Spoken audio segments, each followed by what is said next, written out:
this room, orange to white so we could bloom. All our friends smile as they walk up the stairs. They say, I feel so at home in here.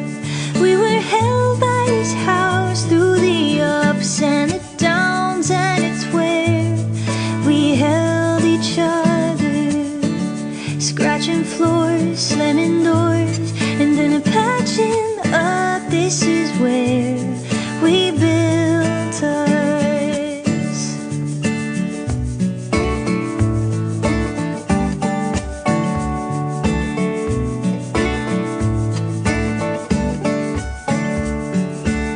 She asked a question by the tulip tree, the one our son met years later.